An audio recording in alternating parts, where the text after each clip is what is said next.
Hi, everybody. Thank you, Mark. It's a pleasure. Thank you for inviting me. Yes, I live in Denver. My office is in Denver, but I have to travel around the world to see Mark, which is typical of the uranium business, which is what we do. So, for those of you who aren't familiar with trade tech, thanks. For those of you who might not be familiar with trade tech, we are primarily involved in uranium price reporting and market analysis, and this revolves around a key set of core values that enables and encapsulates our unique experience and expertise. Gone too far. So bye. There we go. All right. Our primary objective at Trade Tech is to provide the market with the most reliable and unbiased information anywhere in the marketplace. And to do this, we've assembled a team worldwide of unique individuals with a diverse set of skills. From experts in utility fuel buying, I personally was a utility fuel buying in a previous life, government policy, market economics, and mineral economics and geology. We have all of those encompassed in our team. And as we set out here on our day, I'd like to provide some context as to what is going on in the uranium market as we sit here and look at this beautiful facility. Firstly, prices for nuclear fuel, including U-308, are up. As of September 30th, Trade Tech's weekly uranium spot price has risen 45% in 6 months, 52% in the last year, and 145% in the last 3 years. Today, our uranium spot price indicator is at its highest level in 12 years, and long-term prices have climbed to historical highs as well.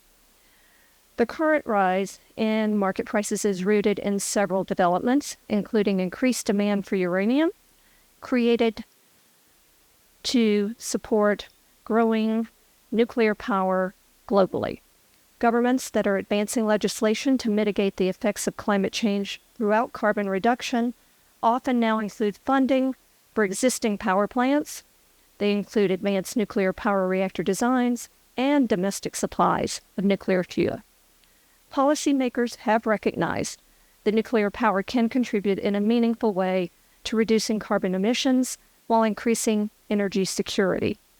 And there is public support for nuclear power as well. This trend is vitally important not only to our industry, but to our broader goal of establishing a clean energy pipeline that affords people access to reliable sources of clean electricity. And as political and popular attention is shifted towards addressing the global energy and climate crisis, attention has naturally shifted to clean energy sources such as nuclear power. Nuclear power checks a lot of boxes. It's carbon-free at the source of generation. Nuclear power plants are being licensed to run for 60, 80, and now there's even talk of possibly 100 years, and its fuel source is incredibly dense, making it one of, if not the most efficient ways to generate electricity. Nuclear power supply chains, however, have shown to be uniquely vulnerable. And please let me explain how we got to this point.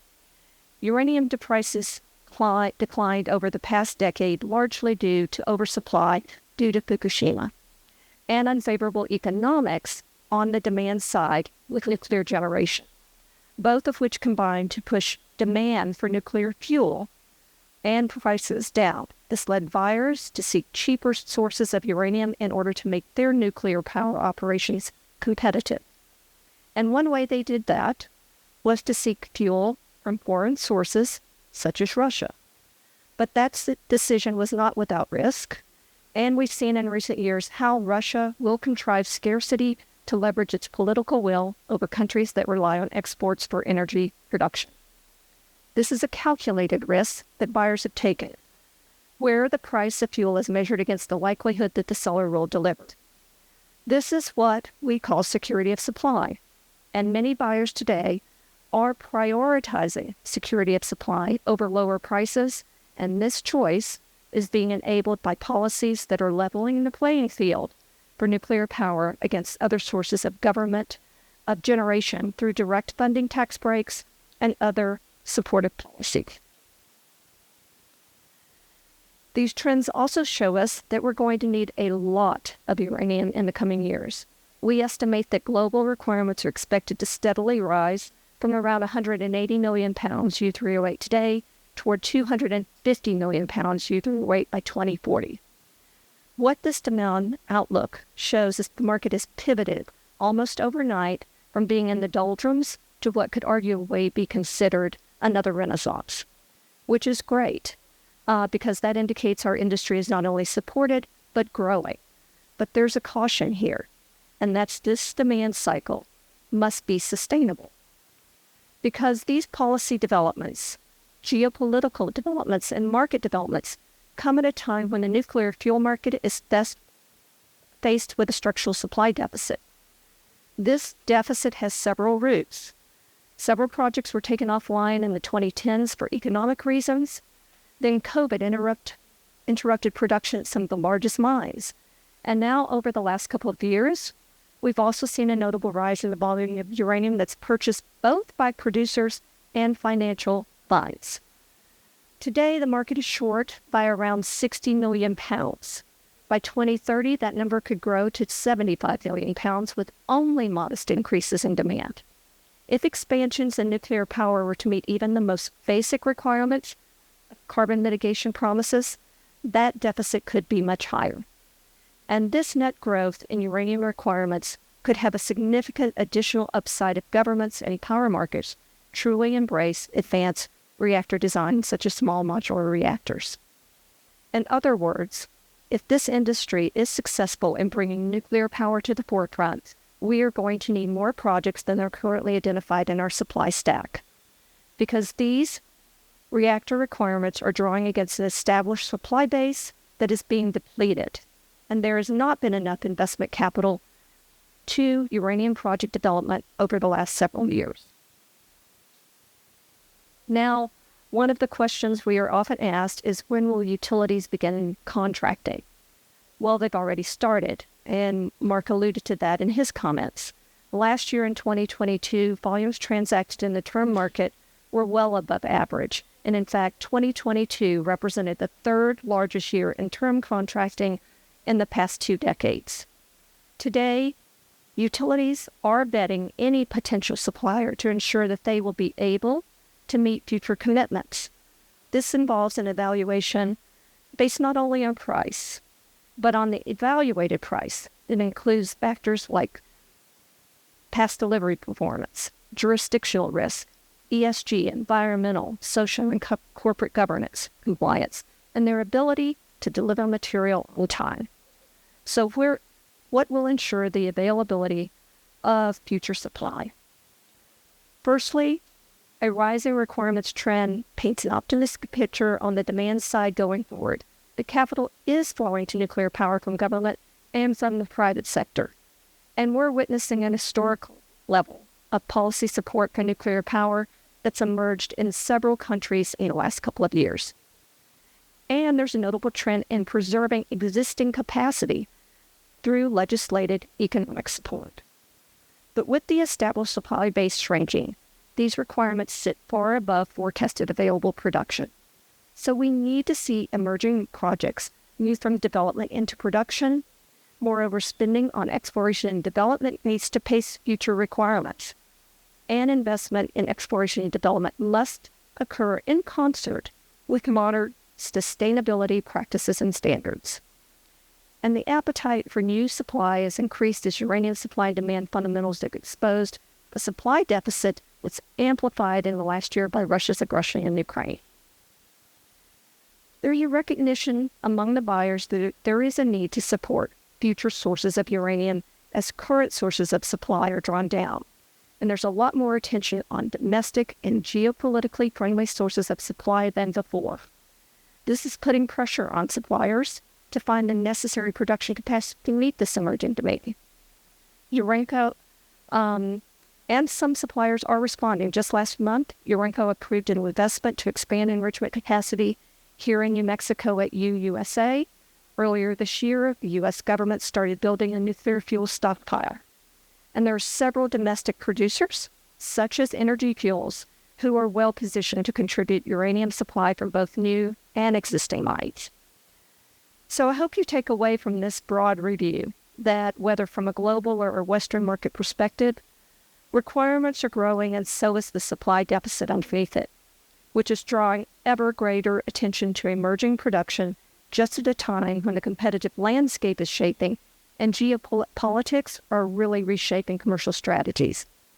What this is also doing is positioning regional and domestic supplies of fuel to be more competitive in the market. We have a significant sources of supply of uranium and uranium processing in North America, like the mill here and its various sources of ore. And these sources can contribute in a very meaningful way towards securing supply and providing future energy independence for nuclear power operations here in the U.S. That concludes my comments. Thank you very much for your attention. You have a question? Yeah. What is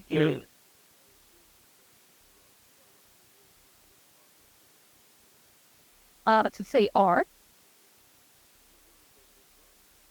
Well, it means that we need more energy fuels. We need more investment, as I said, in domestic production and bringing on emerging producers, because you're exactly right. China is, as we speak, they have a three-pronged approach strategy, which is they've bought up as much the physical as they can.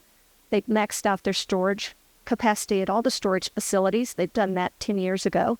They moved physical inventory into China, which they have about 10 years of inventory on hand that they will not part with, because that is short of what they need going ahead for given their current plans, where they will need probably 10 times that amount for physical and strategic inventory. The fourth prong is that they're now going out and looking at buying and picking up uranium projects. They've done that in Africa with Husab. So you're absolutely right. The world does need to be aware that China will soak up a lot of the uranium and uranium capability, and that's why it's really vitally important that the investment community recognizes the need for somebody like an emerging producer like Energy Fuels. So thank you for the great question. Yeah. What the one thing by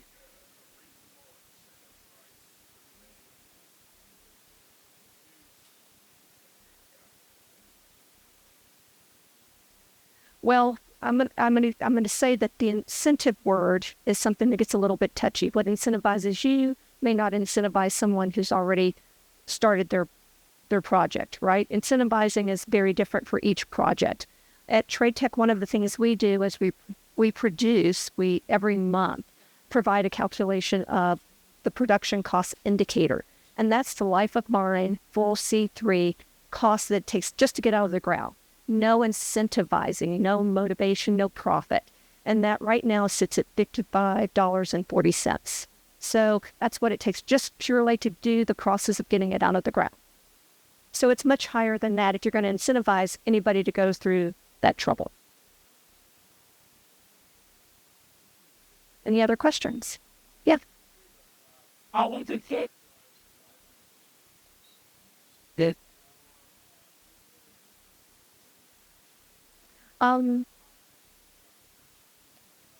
But not. Well, I'm not going to try to compare or contrast those two. What I would say is that right now we have the infrastructure bill, which provides tax credits to nuclear power generation facilities. And that is one of the reasons that nuclear utilities have been more comfortable going forward and contracting for out to 2030, because they're comfortable their operations will have support because of the tax credits to continue operating. And so right now, whether intended or not, the administration has been supportive, and they were supported primarily by providing those tax breaks to the nuclear generators. Any other questions? Okay, thank you.